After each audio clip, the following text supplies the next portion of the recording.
तुम्ही लक्षात घ्या, अशा जगामध्ये राहतो की आपण कुठे राहतो, आपलं लिव्हिंग स्टँडर्ड काय आहे त्याच्यानुसार लोक मोजमाप करतात. आपलं लोक आपल्यावरती प्रेम कसं करतात हो? तुमच्याकडे किती पैसा आहे, तुम्ही कोणत्या गाडीमधून फिरताय, तुमचं घर कसं आहे हे पाहून लोक आपल्याला चिपकतात. पण हे खरे लोक नव्हे. अशा लोकांपासून सावध राहा. घराच्या बाहेर पाठी लावलेली असते, कुत्र्यांपासून सावध राहा. मला वाटते घराच्या अगोदर अशी पण पाठी लावायला काही हरकत नाहीये.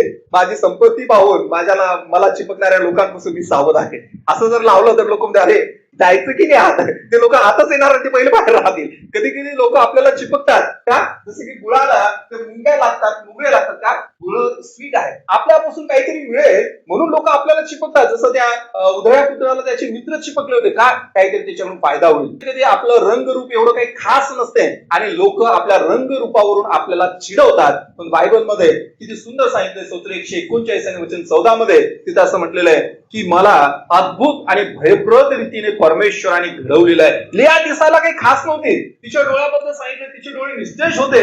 नवऱ्याने तिला नाकारलं, मला वाटतं तसंच समाजाने पण नाकारलं असेल, परंतु देवाने त्याच बाईला निवडलं आणि त्या बाईच्या वंशामधून प्रभू येशू ख्रिस्ताचा जन्म झालेला आहे. नकारात्मक विचारांना तुम्ही टाटा म्हणा, बाय बाय म्हणा, त्याच्याकडे लक्ष देऊ नका.